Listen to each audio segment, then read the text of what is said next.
Me வகுப்பு மற்றும் உப வகுப்பு தொடர்புடைமைகளுக்கு இடையிலான கட்டுப்பாடுகள் அல்லது வரையறை. இதுல ரெண்டு விஷயம் சொல்லப்படுது. ஒன்று டிஸ்ஜாயின், இவரை சொல்லுவோம் தொடர்பிலா. ஓவலப்பிங் என்று சொன்னால் ஒன்றின் மீது ஒன்றான தொடர்புடைமை என்று சொல்லுவோம். இரண்டாவது நாங்க பார்க்க போறோம் முழுமையான கம்ப்ளீட், அடுத்தது பகுதி அளவானது நாங்க பார்க்க போறோம். அதுல என்னது தொடர்பிலா மற்றும் ஒன்றின் மீது ஒன்றான் என்று சொன்னால் முதலாவது நாங்க பார்க்க போறோம் என்ன தொடர்பிலா என்பதை நாங்கள் பார்க்க போகின்றோம்.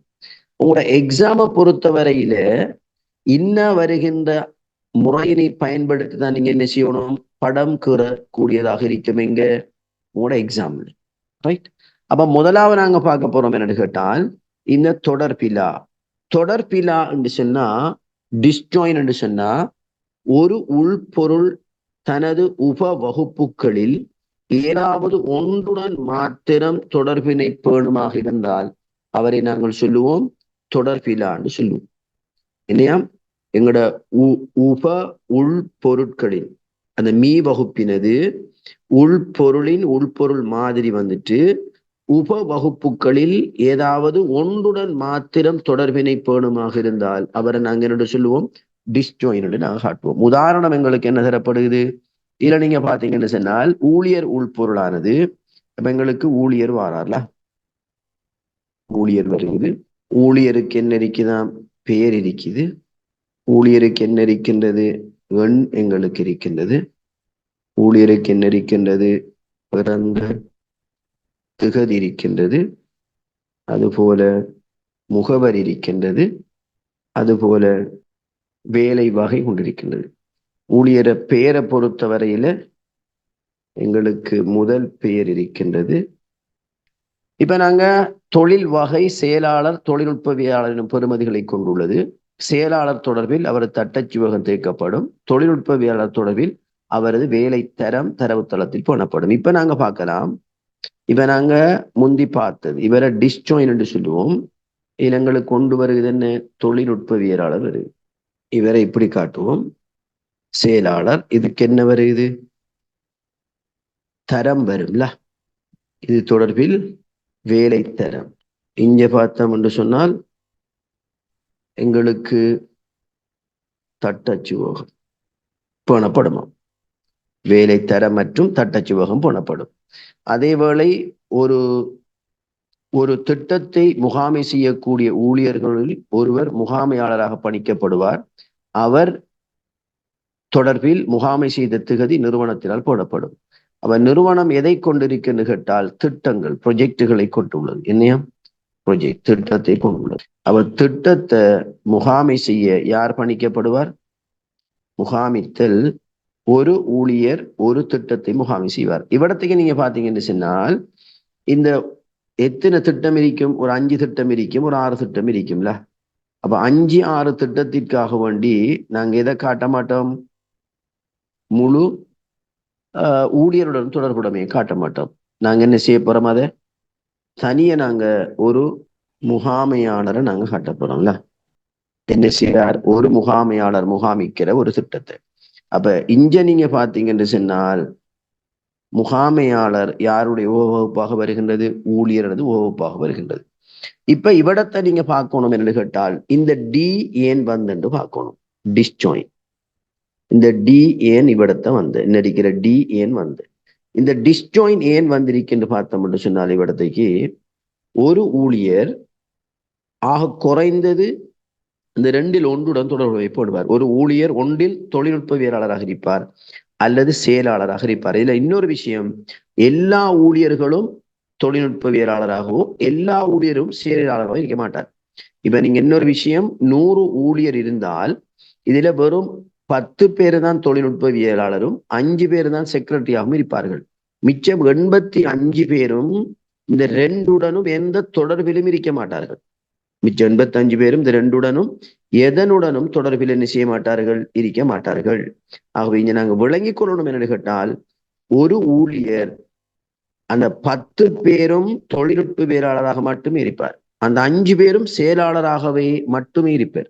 அப்ப ஒரு தொழில்நுட்பவியலாளர் செயலாளராக இருக்க மாட்டார், ஒரு செயலாளர் தொழில்நுட்பவியலாளராக இருக்க மாட்டார். அப்ப ஒரு ஊழியர் உள்பொருள் மாதிரி வந்துட்டு ஒன்றில் தொழில்நுட்பவியலாளருடன் தொடர்பை பேணுவார் அல்லது செயலாளருடன் என்ன செய்வார், தொடர்பை பேணுவார். அப்ப இந்த அடிப்படையில் இது என்ன செய்யப்படும் என்று கேட்டால் எங்களுக்கு காட்டப்படக்கூடியதாக இருக்கும். இப்ப நாங்க அடுத்த ஆளுக்கு வரோம். அப்ப எங்களுக்கு ஒரு விஷயம் சரி, ஏன் D4 நாங்க பார்த்துட்டோம்ல. அப்ப டிஸ்ஜாயின், அப்ப ஒரு உள்பொருள் ஆனது மீ வகுப்பு ஆனது உப வகுப்புகளில் ஏதாவது ஒன்றுடன் மாத்திரம் தொடர்பை பேணுமாக இருந்தால் அவரை நாங்கள் என்ன சொல்லுவோம், டிஸ்ஜாயின் என்று சொல்லுவோம். இப்ப ER வரைபடம் வரைகின்ற பொழுது டிஸ்ஜாயின் அல்லது ஓவர்லப்பிங் தான் போடும். இந்த வரைபடத்தை போட மாட்டோம். இது பொதுமைப்படுத்தலுக்கும் இது சிறப்புரிமையாக்கத்துக்குமாக பயன்படுத்தப்படுகின்றதே ஒழிய இதை கொண்டு நாங்கள் என்ன செய்ய மாட்டோம், படம் வரைகின்ற பொழுது போட மாட்டோம். படம் வரைகின்ற பொழுது இது மட்டும் ஓவர்லப்பிங் தான் என்ன செய்யப்படும், பயன்படுத்தப்படும். இப்ப நாங்க அடுத்தது பார்க்க போறோம் என்று கேட்டால் மேல் இணைந்த தொடர்புடைமை நாங்க பார்க்க போறோம். என்னது மேல் இணைந்த தொடர்புடைமை அப்படின்னு சொன்னோம்னு சொன்னால், ஒரு மீ வகுப்பானது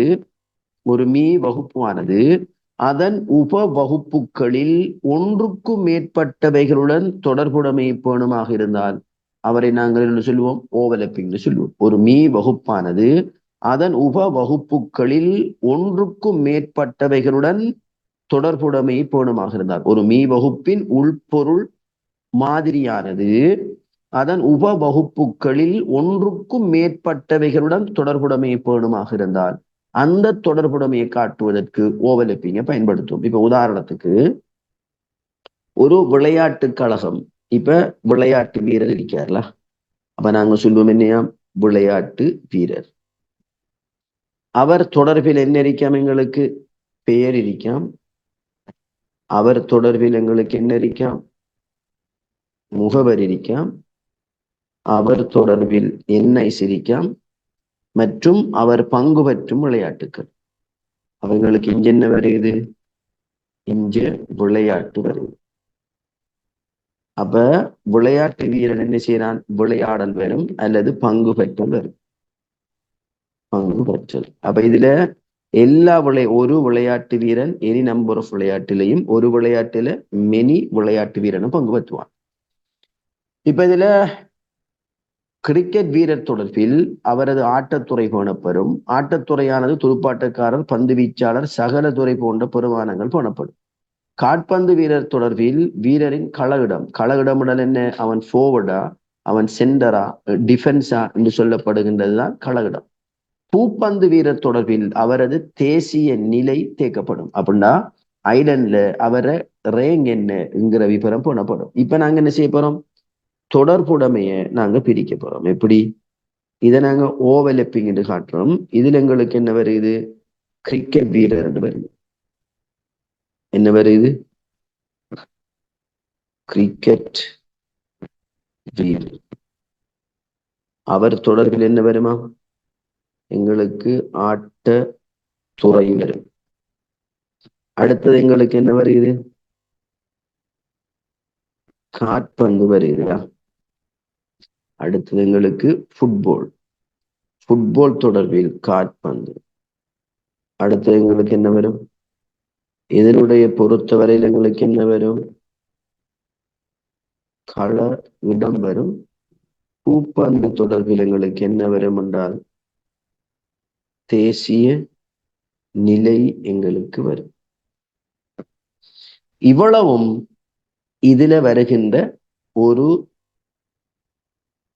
உபவகுப்புகளாக இருக்கும். இதுல நீங்க என்ன முக்கியமாக பார்க்கணும்டா, ஒரு விளையாட்டு வீரன் கிரிக்கெட் வீரனாகவும் இருப்பான், அவன் காற்பந்து வீரனாகவும் என்ன செய்யலாம், இருக்கலாம். ஒரு விளையாட்டு வீரன் கிரிக்கெட் வீரனாகவும் காற்பந்து வீரனாகவும் இருக்கலாம். இன்னொருத்தன் காற்பந்து வீரனாகவும் பூப்பந்து வீரனாகவும் இருக்கலாம். இன்னொருத்தன் கிரிக்கெட் வீரனாக காற்பந்து வீரனாக பூப்பந்து வீரனாக இருக்கலாம். அப்ப ஒரு உப மீ வகுப்பின் உள்பொருள் மாதிரி எத்தனை உப வகுப்புகளுடன் தொடர்பை பேணுது என்று பார்த்தோம் என்று சொன்னால் பல சொன்னால் அதிகம். 1 இல்ல 2 இல்ல 3 பேணலாம், 2 பேணலாம். அப்ப இந்த நிலைமைய நாங்க படம் பிடிச்சு காட்டுறதுக்கு எதை பயன்படுத்த போறோம் என்று சொன்னால் ஓவர்லப்பிங்கை நாங்க பயன்படுத்துவோம். அப்ப ஓவர்லப்பிங் சொன்னால் ஒரு மீ வகுப்பின் உள்பொருள் மாதிரியானது அதன் உப வகுப்புகளில் ஒன்றுக்கும் மேற்பட்டவைகளுடன் தொடர்பை பேணுமாக இருந்தால் அவரை நாங்க என்னன்னு சொல்லுவோம், ஓவலப்பிங் என்று நாங்க பார்க்கலாம். இப்ப நாங்க அடுத்த பார்க்க போறோம் என்னன்னு கேட்டால், முழுமையாக அடுத்தது பகுதி அளவாக பங்கு கொள்ளலை பார்க்க போறோம். என்னையா? முழுமையாக பங்கு கொள்ளல், பகுதி அளவாக பங்கு கொள்ளல். முழுமையாக பங்கு கொள்ளல் சொன்னா, இப்ப நீங்க இவ்விடத்தைக்கு விளையாட்டு வீரர் எடுங்க. இதுல விளையாட்டு வீரர் இந்த 3 விளையாட்டுகளில் ஏதாவது ஒன்றில 2ல பங்கு பெற்றுவார்.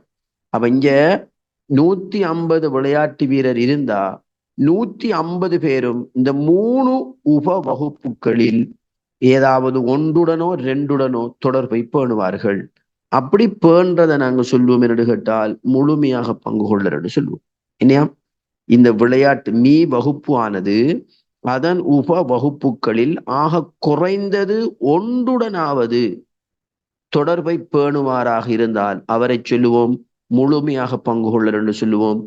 நாங்க பகுதி அளவை நாங்க பார்ப்போம். பகுதி அளவுன்னு சொன்னா, ஒரு மீ வகுப்பு உள்பொருள் ஆனது உப வகுப்புகளில் ஏதாவது ஒன்றுடனாவது கட்டாயம், எல்லா உள்பொருள் மாதிரிகளும் உப வகுப்புகளுடன் கட்டாயம் தொடர்பை பேணணும் என்பது அவசியம் இல்லை. இப்ப உதாரணம் எங்க பார்த்தோம்? உதாரணம் இப்ப நாங்க இங்க பார்த்தோம்ல, எது எங்கட ஊழியர் எடுத்தோம். ஊழியர் 100 பேர் இருந்தா தொழில்நுட்பவியலாளர் 10 பேரும் செயலாளர் 5 பேரும் இருக்கான். அவன் 100 பேரும் தொழில்நுட்பவியலாளராகவோ செயலாளராகவோ இருப்பானா? இல்லை. வெறும் 100 பேர்ல 15 பேர் மட்டும்தான் உப வகுப்புகளுடன் தொடர்பை பேணுகிறார்கள். அப்ப இந்த நிலைமையை நாங்க சொல்லுவோம் பகுதி அளவான தொடர்புன்னு நாங்க சொல்லுவோம். இப்ப பகுதி அளவானத்துக்கு விசேட குறிகள் எதுவும் இல்லை. ஆனா எங்களுக்கு முழுமையாக பங்கு கொள்ளலுக்கு அது டபுள் கோடரை நாங்க என்ன செய்வோம், நாங்க காட்டுவோம்.